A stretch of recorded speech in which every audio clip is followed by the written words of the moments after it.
எல்லாரும் நல்லா இருக்கீங்களா? இன்னைக்கு 100 days of no சக்கரை சேலஞ்சில் டே 8, அதாவது செகண்ட் வீக் ஸ்டார்ட் ஆயிடுச்சு.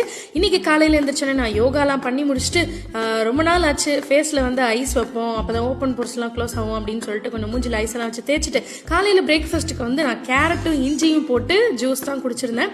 அது கேரட்டு முழுசாக சாப்பிட்றது நல்லது, ஆனால் எனக்கு கொஞ்சம் ஜூஸாக குடிக்கணும்னு ஆசையாக இருந்துச்சு. ஸோ குடிச்சிட்டு அப்புறம் மோர் மிளகா மாடியில் காய வச்சுட்டு என்னோட லஞ்ச் என்னன்னு பார்த்தீங்கன்னா 2 சப்பாத்தி, ஒரு கண்ணை மாம்பழம், அதுக்கப்புறமா சின்ன சைஸ் உருளைக்கிழங்குல 2, நிறைய பீன்ஸ், ஒரு 100 கிராம் பன்னீர் போட்டு ஒரு பொரியல் பண்ணியிருந்தேன். அப்புறம் ஆஸ் யூஷுவல் தயிரும் மாங்காவும் போட்டு ஒரு டெசர்ட் மாதிரி சாப்பிடலாம் அப்படின்னு பிளான் பண்ணியிருந்தேன். சூப்பராக இருந்துச்சு.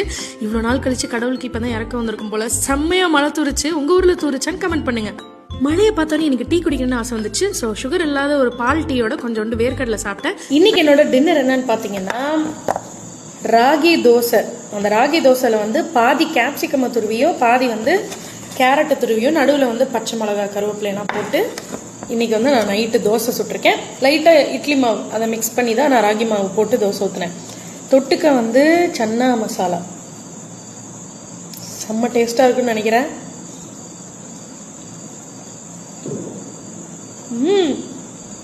சூப்பர். அவ்வளோதான், 100 days of no சக்கரை சேலஞ்சில் டே 8 சக்ஸஸ்ஃபுல்லாக முடிஞ்சிருச்சு. டாடா.